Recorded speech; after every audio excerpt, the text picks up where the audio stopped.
Welcome to the F Word Finance. We talk about finance in a straightforward manner. And we are in our brand new offices here in Stellenbosch, and we've got a very special guest straight from Paris after the Olympics. Welcome, Vicky. You've been an athlete in the Olympic Games. You're an Olympian. Well done. Thanks. Thank you. Good to be back. That's amazing. How was it? Did you enjoy it? Yeah, it was a great experience. To be part of like one of the biggest sporting events in the world. Stayed in the athlete village with 8,000 other athletes. So yeah, very cool experience. Yeah, and Francia, you've also played professional. You didn't go to the Olympics, but you played professional sports. So I think you kind of know what it takes in a certain sense to get there. So I know you've got a couple of questions. I speak a lot to my wife already. So yeah, maybe pose some of the questions that you do have for Vicky. Yeah, I think one of the biggest things is leading up to this. I mean, the training must be so hard, and with it being triathlons, your training regime is quite long, isn't it? Yeah, I think triathlon isn't the easiest of sports to go to the Olympics for, because it's actually 4 sports in one. It's swimming, cycling, running, and gym, strength and conditioning training. So yeah, I think it depends on your level, but most coaches work on an 8-year cycle, but definitely dedicated 4 years, and then so it's good 4 years that you are focusing. Yeah, that's amazing, because I mean, you're a wife, you're a mother, you've got a successful business as well. So how did you manage to juggle all that over the past? Supportive husband. Yes, no, that is very true. I think your support structure is very important. No, I think if there's one thing that I learned from the Olympics, it's just about priorities. Like you can do whatever you want if the priority is big enough for you. So I was just like in full focus mode. So you just like, I decided not to go to Europe to go and train and prepare for the Olympics, and rather to stay in Stellenbosch, which I think I was the only Olympian preparing, because we had a really cold winter, and obviously with my sports being mainly outside. So you swimming outside in cold water, you riding outside in the rain, those kind of things. But yeah, I just, looking back, I didn't even think about it. Like, I just got it done. So you're not like phased about the cold water or the rain. You just get it done. So you get up early. You just make time. Yeah, for me, did you enjoy the whole process? Because I think we watch the Olympics on TV. Now we super inspired. We want to be there. But we forget about all the sacrifices, all the hard work it takes. But you kind of have to enjoy it as well. Otherwise, you're not going to do it. Yeah, I mean, there's no way that you can train as much and sacrifice as much if you don't absolutely love it. So, yeah, my personality is goal-driven, and I wanted a big goal, and I got it. And, so for me, the journey was what it was about. And I already miss it, but it's specifically for triathlon, not as sustainable long-term, I would say, maybe single sport. But I think it's important to set goals. I love the discipline and the goal setting, and like knowing what you're working towards. Yeah, and I think that's amazing, having that goal. And what stood out for me is the fact that you said, just get it done. Because sometimes that's the worst thing, or the hardest thing for people to do, is just to wake up and say, listen, let's get it done. Let's go do the job. I think that's obviously discipline, and on the one hand, but on the other hand, if the goal is important enough for you, like, as I said, I wasn't thinking about it. It was just like, it was scheduled and you just get it done. So I think it's certain things, it's important to not overthink it. Yeah, I think there's a time to think. So you're thinking, and then you plan, you want to go to the Olympics, and then you just get into that structure and just execute the plan. You can't think of every day, am I going to do this? You just have to go. No, and to be honest, already since getting back from the Olympics, I now have a choice. Do I want to go and ride at 5 a.m. in the dark and cold? Maybe not as much as before Olympics. So it's incredible how your mind works. So what are the biggest lessons that you've learned over the past 4 years? Because from what I understand, you learn a lot of lessons, mostly in the training, and then when the day comes, you lean on your experience and your training to basically race and to win the race. But what are the biggest lessons that you've learned over the past few years? Yeah, so I think for me, obviously having a child and a business and so on, I think most people, so our son is 2.5 years old, so he was like a couple of weeks old when we discussed the possibility of trying to go to the Olympics. And I think then, like most people, like there was maybe a handful, maybe myself, my husband, and my mom and my coach kind of believed that I could do it. Everyone else was like, "You are mad," especially in triathlon, and so. I think, I learned that you can do pretty much anything if you set your mind to it. And if you're willing to put in the work and also the sacrifices along with that. I think for me, putting in the work wasn't as tough as the sacrifices with the family, like being away from my son a lot and, just from my family and, just trying to balance everything. And then I think, so that was the biggest lesson. And then, so just making sure you surround yourself with people that like uplift you and inspire you and encourage you.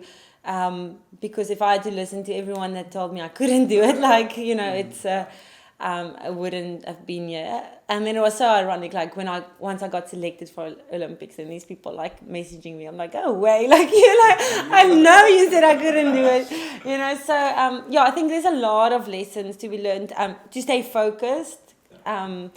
You would know, like during the journey, there's a lot of factors that come to play. There's politics, there's races that get cancelled, there's riding off my bike the day before. Could get injured. There's external factors. So there's so many things that play a role. And just for you to stay focused on yourself and your own journey and to remember what your goals are. Yeah, and I think you have to somewhere decide, are you serious about this or not? I remember like 2 years before, prior to the Olympics, she had a race and she was like, everybody came out the water and I was like, where's Vicky? And she was way back. And that's a South African race. And then afterwards we said, okay, are you going to decide to really go for it? Because then you really have to go for it. Or are we going to leave it? And that's like at that moment she's like, okay, I'm going to go for it. I'm going to be serious about this. And then you got the help, you really put in the training. Yeah, it was a lot of hard work, but exactly as Hugh said, like if once you decide. So I think like now for me next is to decide what is next. And then, for anyone, like decide that's the goal, and then you do it as well as you possibly can, and you put all the things in place, and then you can reassess after that. I think just one question from my side, because you've got a very successful triathlon club, and you're the coach and trainer there as well for a lot of people, right? But for yourself, you're a professional. Did you lean on other people's expertise or coaches to basically guide you with the swimming or with the running or the cycling? Yeah, so I'm a big believer that just get help.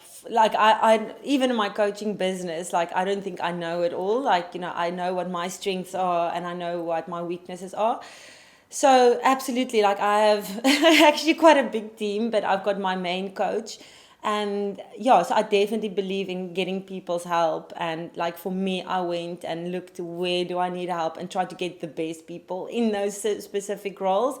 And then the important thing is then you must buy into that, because it doesn't help you like, okay, you want help with argument's sake, you're swimming, and then you get the best swim coach, but then you still are kind of doing your own thing. You must then buy into it and commit, and that's something I want. So I've got my head coach who I've had since school, and he takes care of my overall program, my swimming and cycling.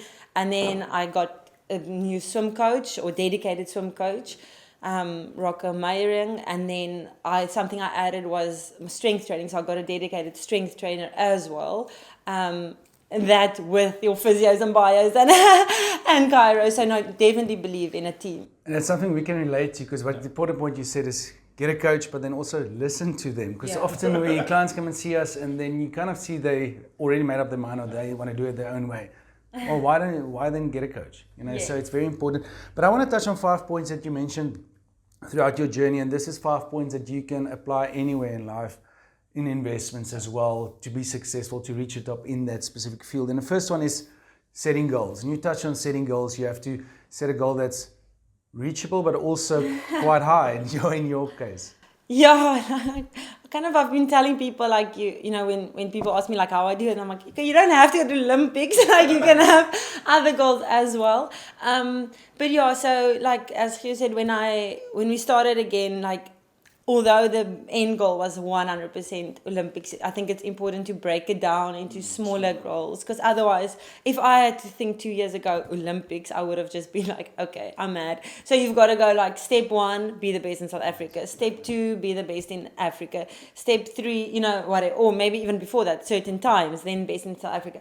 So just, have clear goals. Yeah, short, medium, and long-term goals. Yeah, and I think what's great about that is you literally broke it down into smaller steps. Because a lot of times we see clients and they have quite a big problem. They want to be millionaires. They want to be millionaires or whatever. But you need to set small goals to be able to achieve the bigger goals. Yeah, and I think people, I guess it's natural to like look for easy way out or to like think there, but people forget, and this is something I tell our athletes, like the basic principles are always the most important. So you can't become an Olympian if you're not putting in the work every day, if you're not consistent, you know. That's another point. That's actually the next point, is consistency is crucial. It doesn't, the goal can be big, it's great, but it depends. What really matters is what you do every day. Yeah, it's like the low-hanging fruit. It's the easiest things that are the most important, and then the fine-tuning happens later. But my coach Ernie is got a saying, or his favorite saying is, nothing replaces consistency and injury-free training. But consistency, like that is like 80% of the battle won. If you're consistent, then you're also doing a lot of other things right. But like you want that day in, day out, and that's really where, in all aspects, and that's where your like small habits come. But like in my case, the training, the recovery, the eating, if you're just consistent day in, day out, without like magic, you'll be like really successful. But that's also the thing most people struggle with. And part of that is, and we mentioned about getting a coach. And I mean, you've been swimming your whole life. You can say, I know how to swim. I don't need a coach. But I tried that. You tried it and it didn't work. Because a coach can look from the outside, what are you doing wrong? And I think that's with anything in life. Get a coach. There's a reason why the best golfers, the best tennis players, everyone has coaches, more than one, like in your circumstances as well. Yeah, I think especially when you reach a certain level, you're so strong-minded. You know, like if it was up to me, I would like probably overtrain completely, and someone else's expertise. I do think it's important to still have your own. Like you mustn't like lose yourself in this in the coach, but so you listen, and you can still know your own goals and so forth. But I think it's really important to get a coach and actually in most facets of life.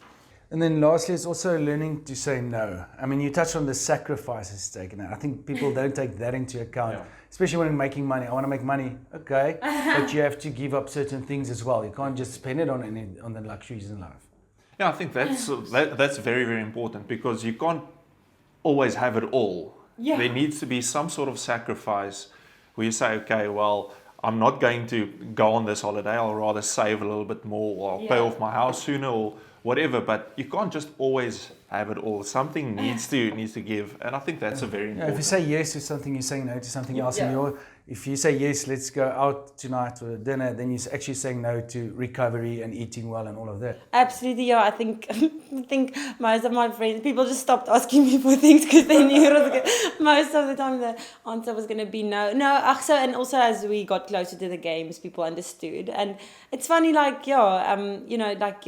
got to decide if it's important enough for you. But I think the sacrifices is definitely the hardest. I mean, you're missing out on I missed out on a lot of family things, weddings, birthdays, holidays. I mean, that wasn't even in the question, because you need a pool. Okay, we can go on holiday. I need to eat it, 50-meter pool. I need a track to run on, and I need a cycling for buddies, and a gym. So I think, that is the hardest. And in my case, with my son, like being away from him so much, like that definitely wasn't easy. But I decided I wanted it. So it was worth it. Yeah, I think as we wrap it up, like you've had this goal, you've achieved it, and I think a lot of people are maybe achieving goals or get to retirement. They've had a job, now it's retirement. There's that transition phase. I'm not sure if you have any tips or how to transition from being an Olympian, now setting goals for yourself, whether it's in business, whether it's still in running, or where's your mind at in this transition phase? Yeah, I think for me, I was so focused on Olympics, and then obviously naturally after that, you're going to be in a little bit of post-Olympic blues. I think all 10,000 athletes feel like that. You're on such a high. So for me personally now, I think it's important to just first just not be too hard on yourself. Because all our personalities are like, what's next? But to just like step back and just maybe get the bigger picture first, and then kind of reassess. But yeah, as I am very goal driven, so I want to try something new. Like I've done triathlon for a long time. I've been to the highest level of the sport. I think it's important to know also when to go on to something new. So now I'll focus a bit on running, maybe some Ironman events, and definitely my business. And obviously my family life, but so now applying all those principles, but to the next phase. So exactly what the goal is, I'll probably know within the next month or so, but it's So you heard it on camera. She's going to pay more attention to her family life. No, thank you very much, Vicky. Is there something from your side just to wrap it Vicky, up? I think from my side, you're such an inspiration, and I think to a lot of women out there as well that think I've got a family, I've got a business, and I've got goals as well. Just goes to show, I mean, if you align yourself with the right people, if you've got the right partner looking after you, you can do anything. And well done again on Thank you. You did so well, and we're so proud of you. Thank you. Yeah, I'm also quite passionate about maybe getting into we're starting now with some speaking, motivational speaking, or whatever, keynote speaking. But especially with women, like so many of my friends, like they don't know how I do it. And I think once obviously it's natural to be like the caring one, the mother, but I think you don't have to give up all your dreams and goals. You can do both. It will take a bit of sacrifice, but I think you can definitely still achieve your own goals in the process. Yeah, and I think that's important. Look at yourself first. And I realized, because then I want Vicky not to stop training, but I realized if she stopped training, she's not her happy self, So it's really to be the best. To be the best version of yourself, I think is very important for everyone, and that way you can be a better partner, better business partner, absolutely. better wife, husband. But I think that's something you guys are easier at. Golf. I need golf. I need poker. No, thank you very much, Vicky. Thank you, Fransha. And hopefully you learned something. If you have any questions for Vicky, you can add it in the comment box. Thank you.